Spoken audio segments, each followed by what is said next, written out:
that's not what really decides your life. Money is not the control factor. What really decides your life is how you think. So inside your brain, there are different functions.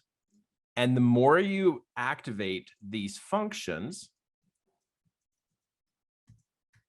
the sooner you will find a solution to getting the bike.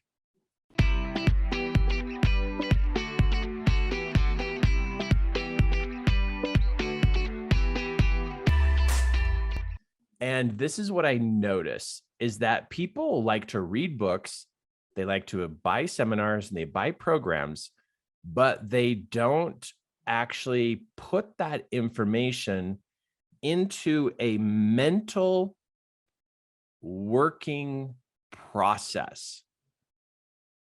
Like let's say this. Let's say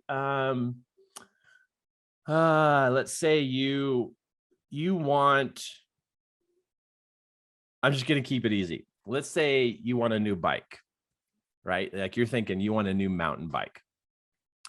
So you could think the thought, I really would like to get a new mountain bike, but I want a really nice one. So you're going to spend like $1,000. I know that's like super expensive for a mountain bike, but let's just say you want $1,000 mountain bike. So when you think the thought, I would like to have a nice mountain bike, like $1,000 mountain bike. So you think the thought. Then what happens is your brain then does inventory. And it wonders if you have what it takes to get that bike. And so it does inventory and it goes, okay, let me see if I have $1,000. And it thinks about it and it goes and looks at the bank account. And as it looks at the bank account, it sees that you've got $50 that you could put towards a mountain bike. And so then your brain says, you can't have a mountain bike. So what happens then is your brain rejects the idea because you wanted a mountain bike. So you had an idea, you tried to put it inside your mind to start to work on this idea of a mountain bike, but then your brain did inventory and it says you don't have enough money to be able to get this mountain bike. And so then your mind rejected the mountain bike. And then you would tell people, oh yeah, I really wanted a mountain bike, but I just don't have enough money. That's what most people do, is they think of the idea, the mountain bike, and then they check in with their brain. And we'll just stick a brain in here. They'll check in with the brain, and the brain will do inventory. And as it does inventory, it checks to see the availability of what you need to be able to do this experience, to be able to have a bike. And then it finds out you don't have money. And so then it rejects the mountain bike. And now the mountain bike is no longer an option. And so then that's it. And then the mountain bike's gone. Now that's most people, is that they don't activate their mind, because most people make decisions based upon their bank account. They think that their bank account controls their life. That's what they think. It's like, oh, well, if I don't have the money, I can't do that. That's what they think. And so they go, well, I don't have the money, so I can't get a mountain bike. And that's true. You don't have the money, but your bank account didn't decide if you can have a mountain bike or not. It's just you don't have the money right now. So that's what the common person does, is they go, well, the bank account is making all my decisions of what I want to do, because it does inventory and it says you don't have enough, because it's all based upon money. And that's not what really decides your life. Money is not the control factor. What really decides your life is how you think. So inside your brain, there are different functions. And the more you activate these functions, the sooner you will find a solution to getting the bike.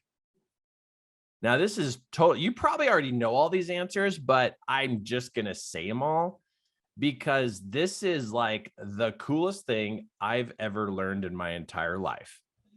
That there are functions. There's a function called visualize. There's another function called language.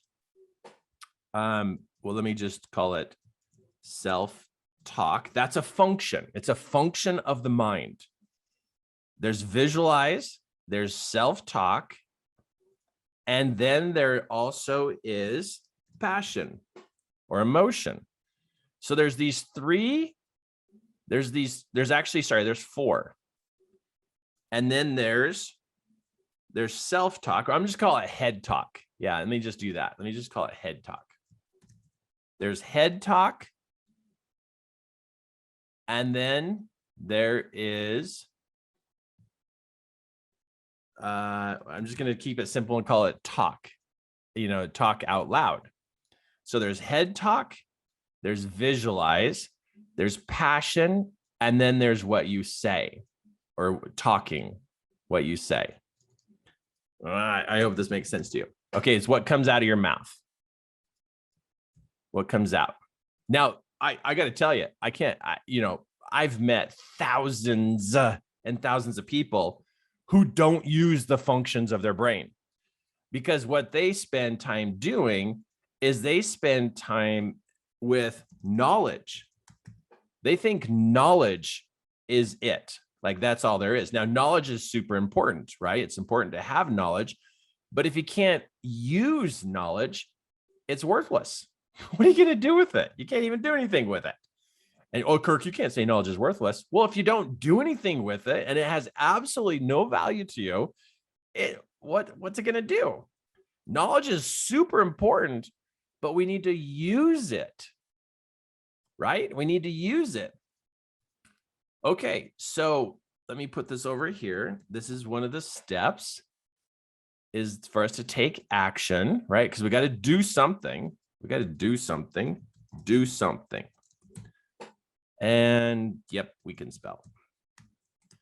Now, this is like the biggest challenge I see with people, is that they don't know how to do this. They think they're doing this, but they're not. They're not. Okay, so you want the mountain bike. And then, okay, so let's go back. Let's go back and go, okay, so yeah, let me just put all these down here because this person is not using these. And so let's just put all this down here into the opportunity pile of what they could do. So they want a mountain bike. What do? They do inventory. They check to see if they have money. And if they don't have money, they can't get it. If they do have money, they can get it. So that they're basing their decision off of money. And so because they're basing their decision off of money, then money controls their life. That's what happens. It's based upon inventory and money. And then people are like, oh, I can't do anything because I don't have money. And that's just the bank account. It's like, well, we check in, we have it or we don't. And then they lose interest if they don't have the money. Okay, so they might lose interest and not get the bike. So let's say you don't have money and you still want the bike. Well, what do you do? Okay, so you need to learn what you could do to be able to get that bike, because it's going to take some money, but you need some money, right? Because you don't have the money, but you need some money. And so it's like, okay, how can I earn some money? Or what's another way that this could happen? So what you do is you practice activating the functions of your mind about the mountain bike, about the mountain bike. And the mountain bike is, okay, to visualize. Why do this? Well, the reason why you visualize, now this is not a mountain bike, but there we go. But if you don't visualize, then what happens is the idea of getting a mountain bike will fade. It will fade. So when it comes to visualization, it can fade or get fine-tuned. And we'll go with that, fine-tune.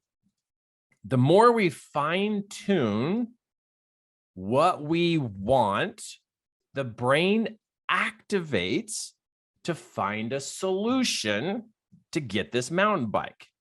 It'll activate. And see, this is a function of the mind. Most people don't use this function to be able to create what they want. They only use visualization when they're watching TV or they're watching videos on the internet. That's the only time they're using their visualization is for entertainment instead of for creating a goal to happen. So people today are very, very, very, very, very distracted with visualization because they're using it mostly for entertainment. I use visualization to create activity in my mind to create the goals I want to get. Because I want to get goals. I want to create a cool life. I want to do fun stuff. But I'm going to use visualization inside my mind to imagine that I got this mountain bike. And then I'm riding the mountain bike. I've got it. And I'm out riding my mountain bike in the mountains. So I'm going to imagine that I've got the bike, and that's called visualize. So we could call it imagination, or we could call it visualization. We could use both. But this is an opportunity that we keep the image of us having the bike fine-tuned or vibrant. I'm just going to put that in there, vibrant. And I'm telling you what, if you even activated your visualization about what you want, you would get so much more done. You would be so much more on task. People don't even use visualization for their calendar, for their to-do list, for their family, for their home. They don't use visualization as much as they could. And so because they don't use it, it fades. And when people's brains fade, they make poor decisions or no decisions at all. And then they get frustrated. They get frustrated because their brain is dull and faded. But to imagine that you have the mountain bike, imagine that you're putting it on your bike rack on the vehicle and you're driving up in the mountains. Imagine you're going down the trail. Imagine you're at the top of the mountain. Imagine you're all huffing and puffing, and then you stop and eat your granola bar and drink your water. And you're in the trees, and then you see a deer walk by, and then you see an eagle fly over, and then you watch the sunset. You imagine it, you visualize it, and you activate it so it's vibrant. But this is a function of the mind that I'm going to tell you 9 out of 10 people don't use.